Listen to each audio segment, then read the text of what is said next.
আজি এছআৰ লৈ আমাৰ লিগেল সেলৰ মিটিং চলি আছে।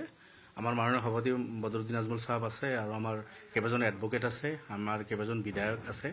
আমি আমাৰ লিগেল সেল আছে পাৰ্টিৰ আৰু এডভোকেটসকলৰ লগত লৈ বহি আমি এছআৰ সম্পৰ্কে আলোচনা কৰি আছিলোঁ। আজি আপোনালোকে জানে অসমৰ চিফ ইলেকশ্যন কমিশ্যনাৰে অল পাৰ্টি মিটিং মাতিছিল, তেখেতে তাতে আমাৰ ৰিপ্ৰেজেণ্টেটিভ আছিল, আমাৰ এডভোকেট আমিনুল ইছলাম সাহেব তাতে আছিল। তো গোটেই অসমত যিটো এছআৰৰ কাম চলি আছে আমি দেখিছোঁ সাংঘাতিকভাৱে ষড়যন্ত্ৰ চলি আছে। লাখ লাখ মানুহৰ নাম কেনেকুৱা ভোটাৰ লিষ্টৰ পৰা কেনচেল কৰিব পৰা যায় তেনেকুৱা এটা ষড়যন্ত্ৰ চলি অলৰেডি এই কামবিলাক চলি আছে।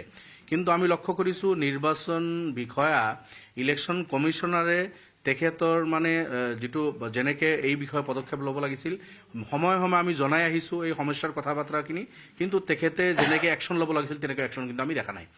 আৰু তাৰ প্ৰমাণ হ'ল আপোনালোকে দেখিছে গোটেই অসমত কেইবাদিনৰ পৰা যিটো হিয়াৰিং চলি আছে, লাখ লাখ মানুহৰ নামত অবজেকশ্যন কৰিছে ভুৱা অবজেক্টৰ।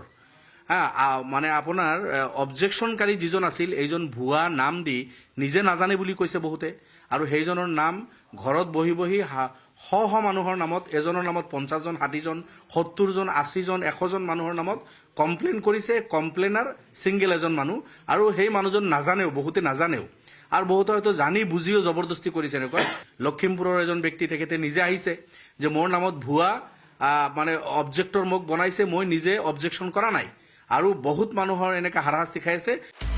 আপুনি বিচৰা বাতৰি পাব কেৱল নিউজ 18 এপত। নিউজ 18 এপ ডাউনলোড কৰিবলৈ স্কেন কৰক এই QR কোড। গুগল প্লে ষ্টৰতো পাব এই নিউজ 18 এপ।